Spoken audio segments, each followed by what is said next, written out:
Hello, and finally, I'm doing part two after all this time. I thought I'd leave this beginning part in so you could actually see what I called my world. Yes, it's called fucking done. I had this theory from years ago, oh god, I think it's about 6 years ago, when Minecraft first came out on the 360. I couldn't get a world, like have a seed for a world that was good, and I was getting so frustrated. And I remember I just swore in the next title, and then I got what I believed was a really good world. It was only one map back then, and I still have that world saved on to my 360. So that was my theory. If you swore to build a map, that's what you would get. Oh, excuse me. Yeah, sorry I haven't put this up quicker. I did try, and I missed this part of the recording, so I had to come back and do this. I only just did this probably 15-20 minutes ago.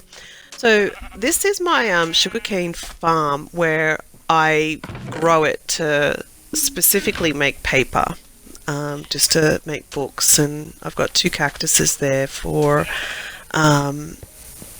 to get green dye. I can't remember what else cactus is good for. Anyhow, so, and as you can see, I've put up signs so that if anyone ever comes in here, they can find their way around.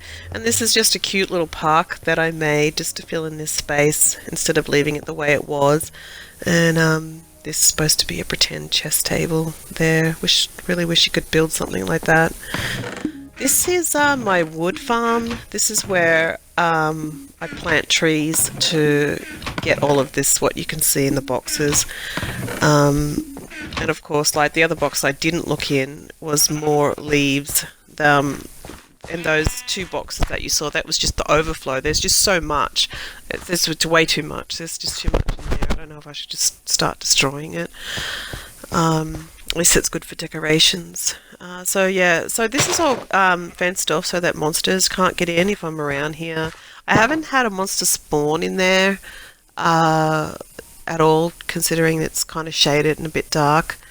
I left this little gap here. I'm not sure what to do with that little gap. I don't think monsters can come through water. They probably can, but so I'm not sure if I should block that off. And that cobblestone kind of archway there is the only little piece of land that connects to this little island, and I want to put 2 iron doors down there to block it off so that they can't just walk in.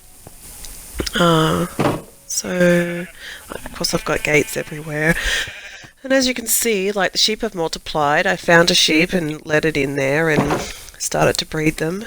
Yes, it did just suddenly turn back to night, and my inventory and level changed because this is older footage, because I lost some of it because Xbox.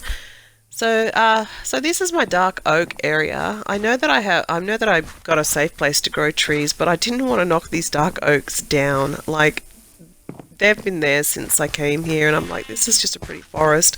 I want it to stay like that. I'm going to put torches in there just to light it up, because monsters do spawn under those trees. Those little iron trapdoors are just a good way to put a gate in and something different. And the reason why there's a top one, which you can't open, it'll never open because I didn't give it a mechanism, is because monsters can jump up on those trapdoors and get over. A spider did that to me one day. So this is a little garden area that I built. It's all symmetrical with those flowers. They're all placed exactly the same. I didn't show you the front of it, so I'm hoping that that is there later on, because as you saw, there were steps going down into that, I don't know, what would you call it? A canyon? A crevice? I don't know. So I do go down there and show you that, which won't be in this part. I'm trying to walk up here like this without making you dizzy, by just simply running up in a smooth circle. And so this is my lighthouse. I built this lighthouse before I even built my house, my pink house, I guess you can call it. And as you can see, there's more other buildings over there that we'll need to explore. And just right down there below, that's actually an arena that I made to ride horses in. Yeah, I had to do that, of course.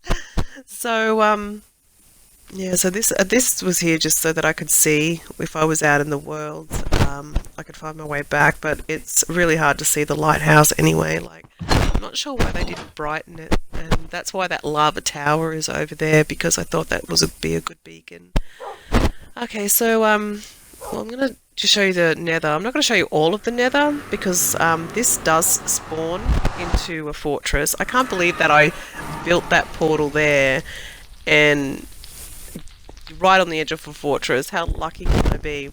So I've put all this cobblestone up because I've got to protect myself from ghast, and so as you're going to see how much I've actually placed. I was originally going to dig my way down all through that nether brick to the bottom and get down there, and I just you know, it just got to the point where I was literally, why can't I ever speak? Too afraid to do it. Like, I'm scared of heights. So being in the Nether really gives me a slight anxiety. Like, I feel it twinge because it's just a scary place to be. This is a little area, that window. I've actually had a fight with a ghast out that window. I did kill it, but of course it landed in the lava below and I didn't get anything from it. But blazes will spawn in that spot there, and I'll just go up there and fight them without being killed. And this is a lava fall, which I've kept specifically so I can collect lava from. So my goal is to get rid of all lava in the world, not in the Nether, that's impossible, but just don't want lava. So as you can see, the walls and the roof that I've been building onto the fortress, because the fortress was only as high as the nether brick, and of course nether brick doesn't protect you from blast from a ghast. Blast from the ghast, I'm a poet. More blazes spawn in that spot just there, and I go up there and fight them. And as you can see, the fortress goes over that way, and I have been over there putting up cobblestone. This really freaks me out, coming to this edge. Like, even though I crouch and I know I can't fall, I just feel it right there in my chest. Even looking up and knowing that I could block my way all the way to the top to even block off that lava flow gives me slight anxiety.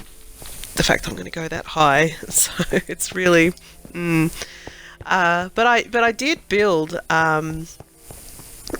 like I don't know, a tower going up there, which I'm about to show you. I didn't make these out of nether brick because it's just better to have cobblestone. And as you can see, I haven't even finished enclosing the whole area. There's the tower I'm going to climb up in a second. And there's more cobblestone over there. So I've been all like through this kind of area. I'm not like I said, I'm not going to go through the whole fortress, and like down past the ladder towards where you saw that other lava fall. That takes you into the fortress and winds all the way around and in a maze. And I go in there to fight the nether skeletons. I can't remember what they're called. The withers. Yeah. So I built this so that I could mine out all that glowstone, and I actually have done that. There's more. I started building after I did these videos, so I'll do an update for the last part to come. If you have like problems with the like visuals, epilepsy or whatever, I would just not look at this bit. I'm not sure if that makes anybody feel a bit ick. So yeah, so that's I look back and go, wow, how much time did I spend doing this? So I know that I played this game for months and months. It was kind of meditative, and yeah. But anyway, thank you for watching, and that's all it's going to be. And come back next time. Bye.